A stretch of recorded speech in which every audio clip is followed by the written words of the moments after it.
Hello, everybody, and welcome back to the Lex Talks Stuff podcast, the podcast where I feel like talking about whatever I feel like. And I'm going to be talking about two things today that I have on my screen here.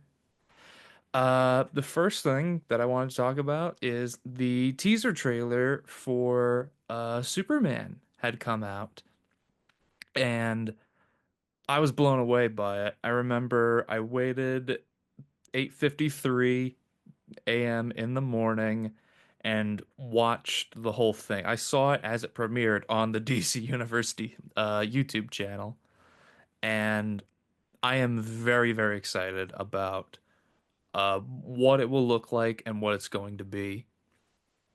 I think the suit looks good. I think the color grading looks good. I like the tone. I like the casting. I'm excited. But I will say that I understand some people's concerns online about, what they think is going to happen with the movie, where they think it's going to be just a setup for like 20 other movies because we're used to that. And I personally don't think that it's going to be that way. I think James Gunn is smart enough to not like overstuff it too much because he's stated multiple times, I'm not using this to set up 20 other movies. Like there will be yes, there's a lot of characters, but it all has a purpose. And he can juggle characters. I mean, look at Guardians of the Galaxy. So it's just and I understand it. Like I'm a little worried of how overstuff it is too.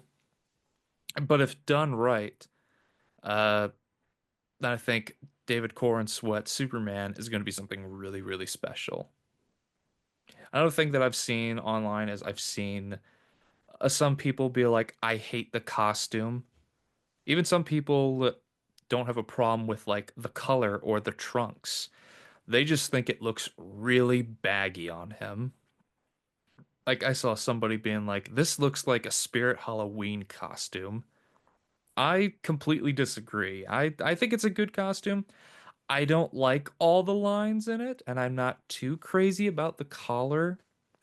And the Kingdom Come logo would not have been my first choice for a Superman logo. But I think it looks really cool. I dig it. I don't think it's a 11 out of 10 suit, but I really dig it. And I'm so happy that we have the trunks. I don't really like a Superman costume like anymore. I don't like a Superman costume that has no trunks on it because then it just looks like a big one piece with a lot of blue on it. And I'm like, it's too much blue. You need to break up some of that blue with some red and some yellow and just add a little bit of colors, and I think that David Corenswet looks really good as the character. I'm very excited to see him as Clark Kent, and I think his hair looks really good. When I saw the teaser, like I saw the behind the scenes photo, I thought his hair as Clark Kent looked really weird, but I liked it a little more when I saw it in the trailer. And I will say that I I I'm so happy that Nathan Fillion as Guy Gardner gets the bowl cut. I was just like, James Gunn, I dare you. I double, triple, quadruple dog dare you to put a bowl cut on Nathan Fillion, one of the most handsome guys on the planet. And they did. Oh, God, he looks so good. Well, not good. He looks funny. And it's what it's what he looks like, and I'm so excited for it. Like Nathan Fillion as Green Lantern.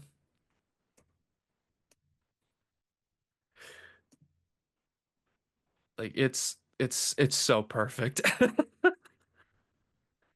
just looks funny. I will say I'm not crazy about the Guy Gardner costume, nor the Hawk Girl costume. But then again, I think that plays into the story of like the heroes seem a little more corporate and they're under the wing of Sean Gunn as Maxwell Lord. And I think that's going to play a big role in this, and maybe Superman is going to guide them into less of a what people think a hero should be, and then Superman displays what a hero actually is. And then I I could totally see this movie being a thing of like it's Superman going through so much and he's the one that imparts the lesson of like hope and how much he can carry on his shoulders and what kind of person that he is. I also really, really like Nicholas Hoult as Lex Luthor. He looks pretty good, like with the bald hair here and with the bald head. Uh, I'll say that oh God, Jesse Eisenberg. I hated him as Lex Luthor. He was awful. He was an awful, awful Lex Luthor. And I'm so excited to see what he's gonna do and what this will all look like. I mean, I love seeing the Daily Planet Globe. The Daily Planet Globe looks so good, and I am so excited. Like, just the way Metropolis looks, I'm so excited. And one thing that I'm not seeing a lot of people talk about is like there's a part in the trailer where he's holding a robot, and I think that might be Helix. Or one of the superbots at the Fortress of Solitude. And I am excited to finally see that. I've always wanted to see Superman's robot assistants in the movies, and maybe we'll get a really cool Fortress of Solitude. But the biggest one, that's the biggest takeaway for the whole movie, is finally seeing Crypto in the movie. When Superman whistles, and then we just see this plume of snow go all the way in the back, and it's Crypto, the super dog, showing up to save him. I just love it. I'm so excited. I'm so happy that we're doing it, and I thank James Gunn that he made that happen. But yeah, I mean, I don't know what else I can say about this film that isn't already being talked about, aside from just I'm so excited and I'm so happy that we are getting the Superman movie we all wanted. Well, maybe not all. There's still people in that that missed the previous regime. Trust me, I was so upset when Henry Cavill was let go as Superman. I was so upset. For a month, I was like, fuck DC, fuck all this is all stupid shit. Jim Gunn don't even know what he's talking about. And I calmed down. I was like, maybe it's for the best. Like, there was too much baggage with the previous universe that maybe kind of a hard reset with a few minor characters coming back might be for the better. But I am excited about this movie. I can't wait to see how it's gonna look. I'm excited for Guy Gardner, Hawkgirl, Mr. Terrific, Metamorpho, who we saw in the trailer, but for a brief moment. Uh, I know on like Google here there's Millie Alcock as Kara Zor-El. I have no idea if she actually. I think she might be in the movie. I'm not 100% sure. I don't know if James Gunn totally said it. But also, I've been loving what James Gunn's been doing with the DCU and laying stuff down and we're getting ready for this epic universe. Because I just saw the latest episode of Creature Commandos a couple days ago, episode 4 with Weasel. Oh my God. Holy shit, this show is so good. Like, I would have never thought in a million years that we'd get like a Creature Commando show. And like it's so much better than it has any right to be. Like I love the characters and how the story's going. And I hope that we get to see some of these characters in live action, especially David Harbour as Eric Frankenstein. He's so funny and so crazy in the TV show that I hope he does become part of like live action. And also, I think yesterday James Gunn confirmed in like a thing. So I will say this, there is a scene in Creature Commandos where Cersei that shows Amanda Waller the future. Like she's partly clairvoyant.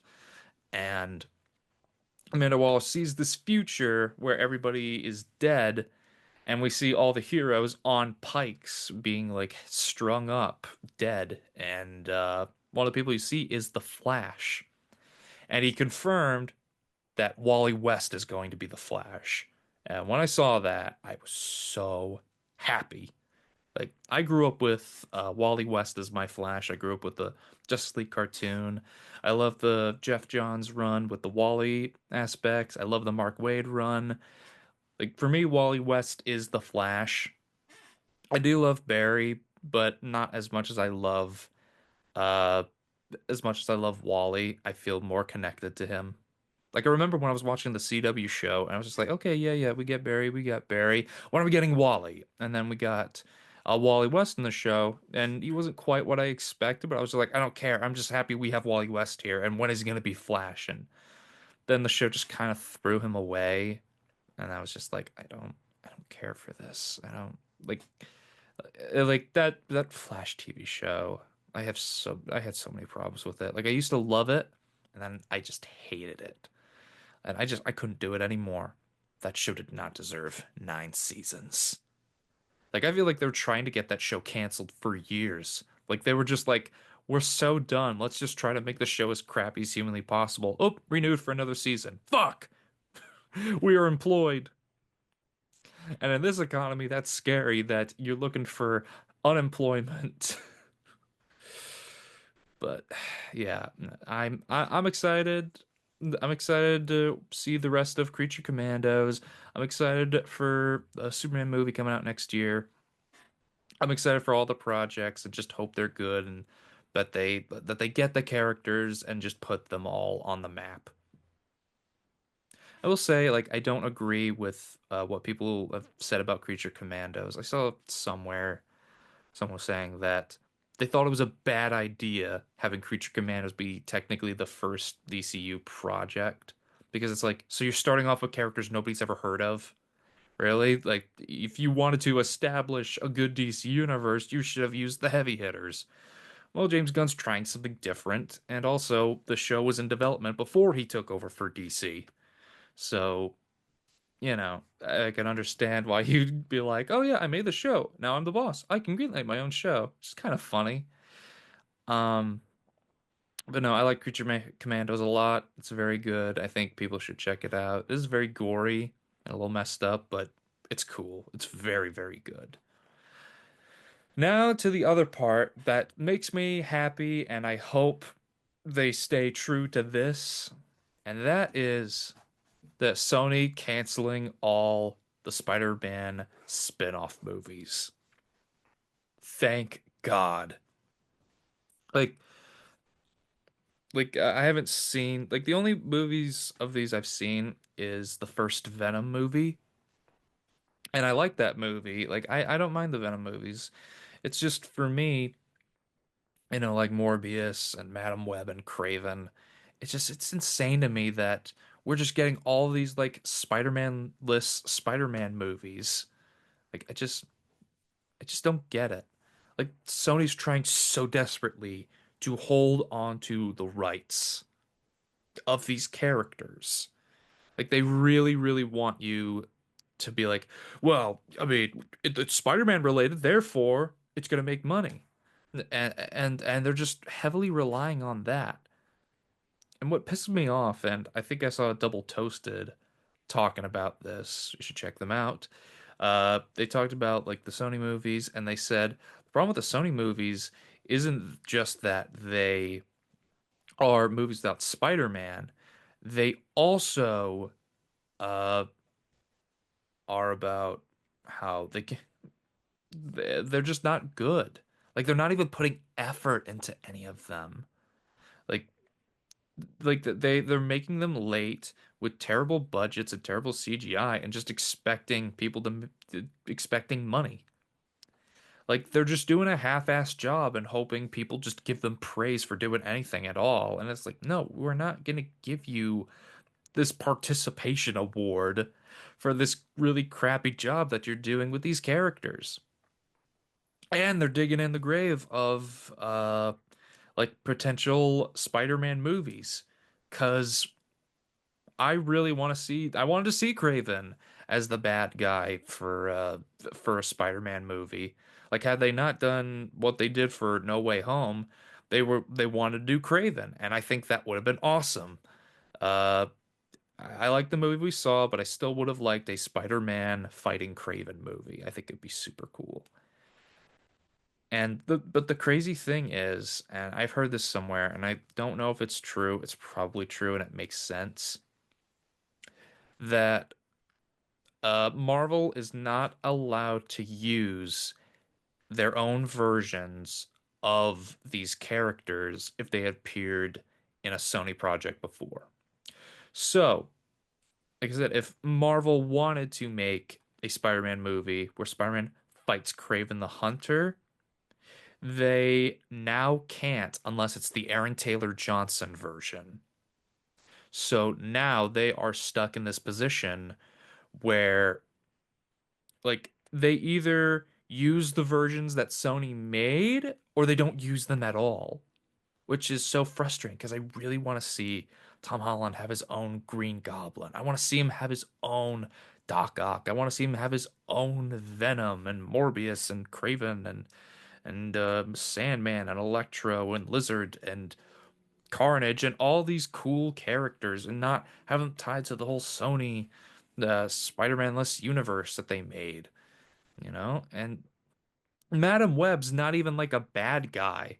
She's just a side character. And they messed up that movie so bad already. I was like, I wasn't interested in seeing it. And Sony made it justified by making it so bad and so horrible. You know, like we have that like dumb ADR uh, you know, line of you know, of what Dakota Johnson was saying about her mom in the Amazon and all that shit. Was in the Amazon with my mom when she was researching spiders. Yeah, what's so like frustrating to me is like they also just try to make them like heroes, like anti-heroes, which you don't care for. Because it's like, okay, when do they become the bad guys? And it's like, no, they're not. They're just going to be they're just going to be anti-heroes. It's like, that's not what I'm here for. I'm not here for that. And yeah. It's funny as I was just thinking about Wicked. I saw that movie a couple weeks ago with Tess, and it was really good. I really liked it a lot. And I know that there's going to be a two-parter, but I was saying to her, I was like, okay, when's she going to turn evil? And she's like, what do you mean? It's like, well, I mean, it's a bad guy origin story. When is she going to turn bad? And then it's like, oh, no, she doesn't turn bad. It turns out just everything in The Wizard of Oz was a lie. It's like, oh, so she's just killed for no reason? It's like, yeah. I was like, oh, that's kind of depressing and sad. And definitely gives you a different look at The Wizard of Oz. But then again, you can also take it or leave it as part of continuity. You could just say it's its own thing, which I might do. I will say this uh with Wicked. I know that this is such a tangent saying it Wicked, but I really loved the cape flying in that scene. Like at the end of the movie where she sings Defying Gravity. Like it looked better than some superhero takeoff scenes. Like I think it looked really good. Like the CG looked really good. and it looked grand in the cape. And when I saw like the cape just spread out, I was like, now if they ever do a Spawn movie, which maybe they will do or maybe not, like I want to see like that cape just flap and fly and just be grand and big and red and awesome. Like that's what I really want to see. And now I'm looking at the movie and I'm just like, hey, super movies. Take notes on Wicked on how you do flight scenes. Although I will say, even though the movie is not my favorite Superman movie, I do love the flight scene in Man of Steel. His first takeoff is really, really cool. Although now I'm just picturing like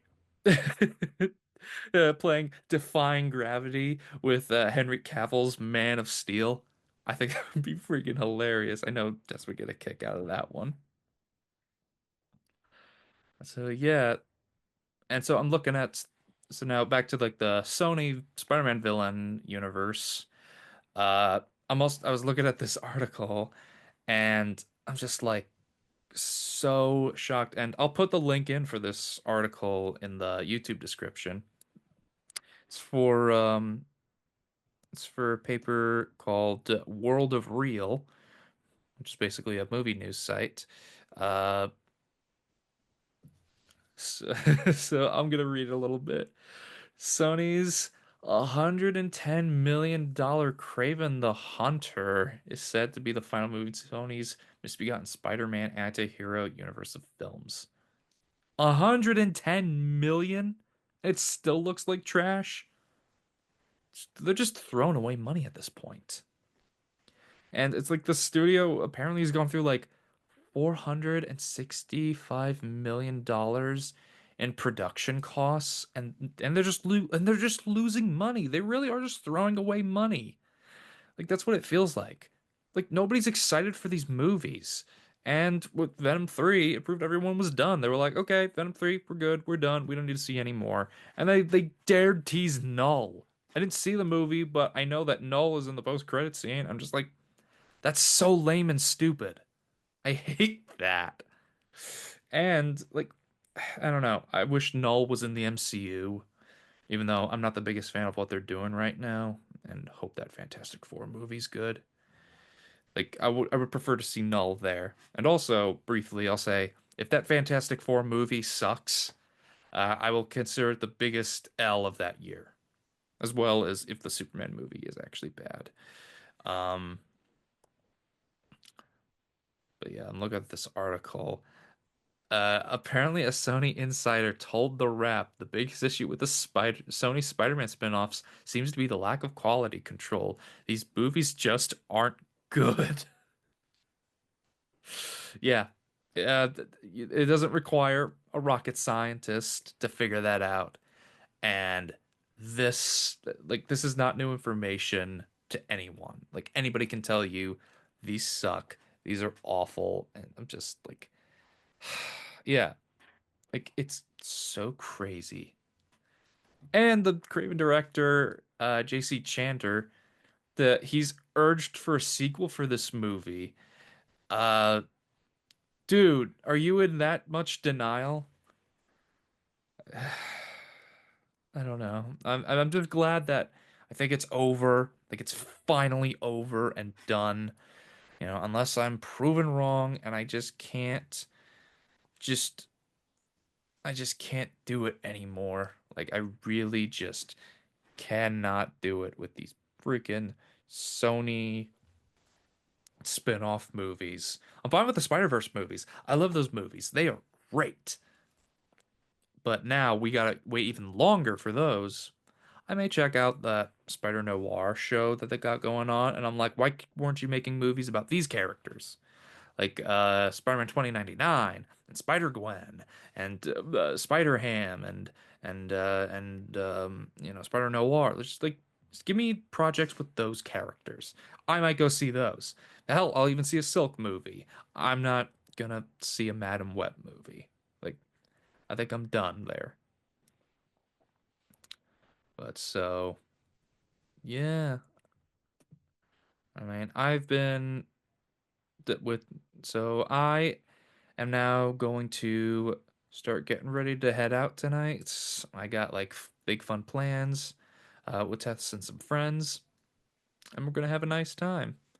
And so I hope all of you enjoy this, and there will be a Christmas special coming out on the day of Christmas Eve. So you guys can enjoy it the day before the holiday. And yeah, bye.